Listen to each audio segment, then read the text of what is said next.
ಆಶೀರ್ವಾದ ಮಾಡ್ತೀನಿ, ಅವಳಿಗೂ ಹಾಗೆ ಮಾಡಬಹುದಲ್ಲ. ಇವಳಿಗೆ ಆಶೀರ್ವಾದ ನಾ ಏನಂತ ಮಾಡ್ದೆ? ಒಳ್ಳೇದಾಗಲಿ ಮೊಮ್ಮಗಳೇ ಅಂತ ಹೇಳ್ತೀನಿ. ಇವಳಿಗೆ ಒಳ್ಳೆ ಉಂಟು ಅಂತ ಹೇಳಿ. ಒಳ್ಳೆ ಉಂಟು ಅಂದ್ರೆ ಅರ್ಥ ಏನು? ಅರ್ಥ ಏನು? ಒಳ್ಳೇದಾಗಲಿ ಅಂತಲೇ ಅರ್ಥ ಮೂರ್ಖಾಸ್ತವನ. ಹೌದಾ?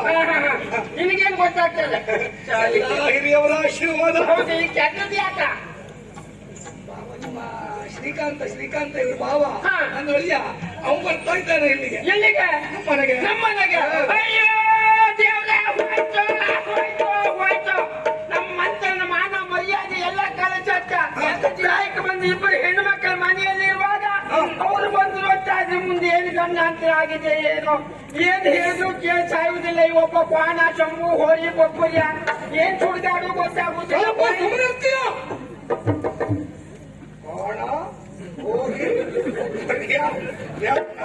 ಈಗ ಮತ್ತೆ ಯಾರು? ಯಜಮಾನ ಯಜಮಾನ ಬೀಗದ ಕೈ ಅಂತ ಮೂರ್ಖಾಸ್ತವನ. ಕೆಲವು ದಿವಸ ಕೈಗೆ ಬರ್ತದ. ಹೇಳ್ಕೊಳ್ಳಿಕ್ ಮಾತ್ರ ಯಜಮಾನ ನೀನು. ಶ್ರೀಕಾಂತ ಮದುವೆಯಾಗಿಯೇ ಬರ್ತಾ ಇದ್ದಾನೆ. ಮದುವೆ ಆಗಿದ್ಯಾ? ಹಾಗಾದ್ರೆ ಬಂದ್ರೆ ಏನ್ ಸರ್?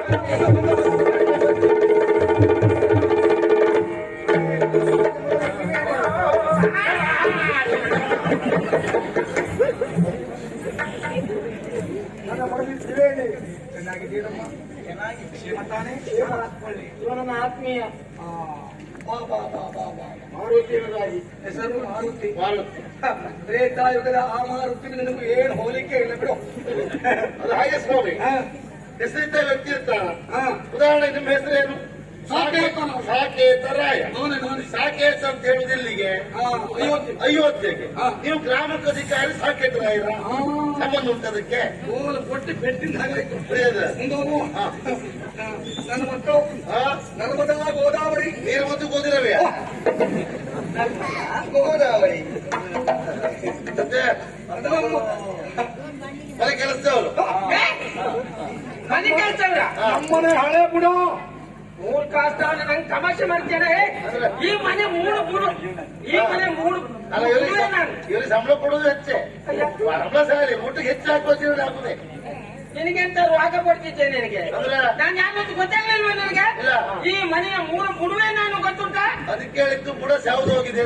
ತಮಾಷೆ ಮಾಡ್ತೇನೆ. ಮೂರು ಕಾಸ್ತವನೇ ಹೋಗಿ ಸೊಂಬು ಗೊಬ್ಬರ್ಯ ತಮಾಷೆ ಮಾಡ್ತಾರೆ. ನನ್ನ ಮಗ ಇಲ್ಲ. ಸರಿ, ನಿಮ್ಮ ಮಗ ಆದ್ರೆ ನಾವು ಕಳ್ಳನ ಮಗನೇ ಆಗುದೇ. ಅವ್ರ ಮಗ ಕಳ್ಳನ ಮಗ. ಅವ್ರು ಯಾರು ಗೊತ್ತುಂಟ? ನನ್ನ ಅಮ್ಮನ ಪುಣ್ಯ. ನಾನು ನಿಮ್ ಕಳ್ಳನ ಮಗಳೇ.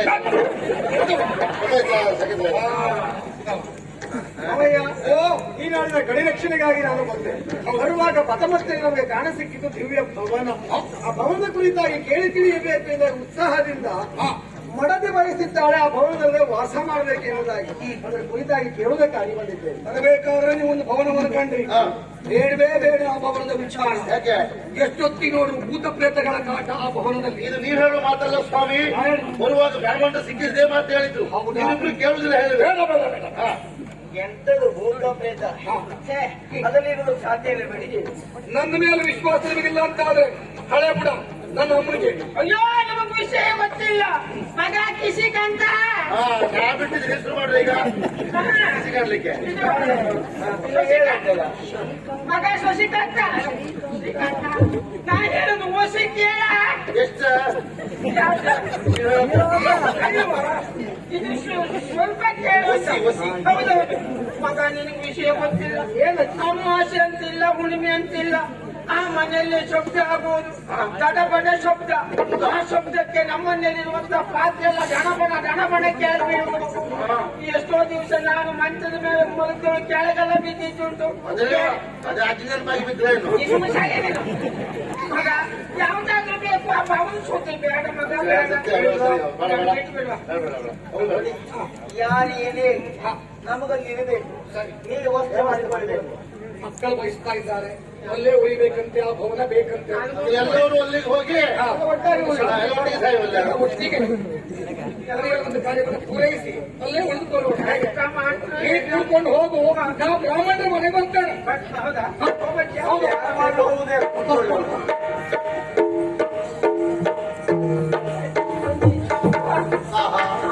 ಏನ್ ಚಂದ, ಆ ಕಣ್ಣು, ಆ ಮೂಗು, ಆ ತುಟಿ, ಹೀಗೆ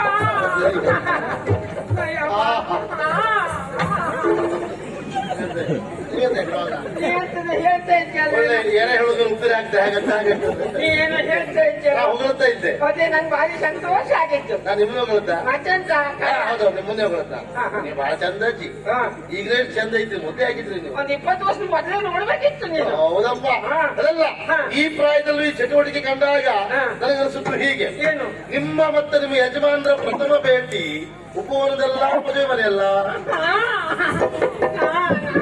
ನನಗೆ ನೆನ್ಪು ಮಾಡ್ಬೇಡ ಇದಕ್ಕೆ ನಂಗೊಂದು ರೀತಿ ಆಗ್ತದೆ ಈಗ ಅಂದ್ರೆ ಮಜಾಲ ಮಗ ಏನ್ ಹೇಳೋದು ನಮ್ಮವರು ನೆನ್ಪು ಮಾಡ್ಕೊಂಡ್ರೆ ನನಗೆ ಈಗ ಕೆಲವು ಸಲ ಊಟವೇ ಸೇರುವುದಿಲ್ಲ ಮಗ ಯಜಮಾನ ನೆನ್ಪು ಮಾಡ್ಕೊಂಡು ಊಟವೇ ಸೇರುವುದಿಲ್ವಾ ಊಟವೇ ಸೇರುವುದಿಲ್ಲ ಅವ್ರ ಹತ್ರ ರೋಗಿತ್ತ ಹಾಗಲ್ವಾ ಅಷ್ಟೊಂದು ನಾವು ಅನ್ಯೋನ್ಯ ಬಿಟ್ಟು ಹೋದ್ರು ಹೌದು ಮಗ. ಆ ವಿಷಯ ತಗೊಂಡಾಗ ಬೇಸರ ಆಗ್ತದೆ ಅಂತ ಆಗ್ತದೆ ಮಗ ನೆನ್ಪು ಮಾಡ್ಬೇಡ ನೀವು ಊಟ ಮಾಡುವುದಿಲ್ವ ಅಜ್ಜಿ ಮಾಡುವುದೇ ಇಲ್ಲ ಅಂತಲ್ಲ ಸ್ವಲ್ಪ ಸ್ವಲ್ಪ ಮಾಡ್ತೇನೆ ಅಂದ್ರೆ ಹೇಗದ ಒಂದು ಇಷ್ಟು ಬಾಳೆ ಎಲೆ ಹಾಕೊಂಡು ಆಮೇಲೆ ಅದು ತೊಳೆದು ಆಮೇಲೆ ಇಷ್ಟು ಕುಚ್ಚಗಕ್ಕಿಯನ್ನ ಹಾಕೊಂಡು ಆಮೇಲೆ ಸಾರು ಹಾಕೊಂಡು ಆಮೇಲೆ ಅದು ಮುಗಿದ ನಂತರ ಮತ್ತೆ ಅನ್ನ ಹಾಕೊಂಡು ಮತ್ತೆ ಸಾಂಬಾರ್ ತರಿಸಿ ಆಮೇಲೆ ಮಜ್ಜಿಗೆ ಹಾಕೊಂಡು ಆಮೇಲೆ ಹಪ್ಪಳ ಮತ್ತೆ ಉಪ್ಪಿನಕಾಯಿ ಹಾಕೊಂಡು ಅದಷ್ಟೆಲ್ಲ ಆದ್ಮೇಲೆ ಪಾಯಸ ಕುಡಿದು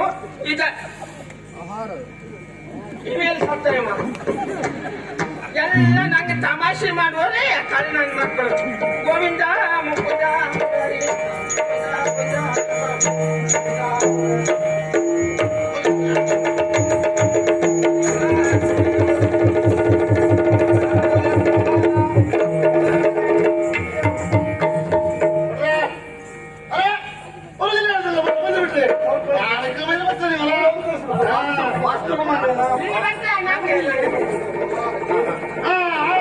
ಒಲಿದು ದೂರ್ತನೆ ತಂದಾಗ ನಿಲ್ಲಿ ಹೋಮ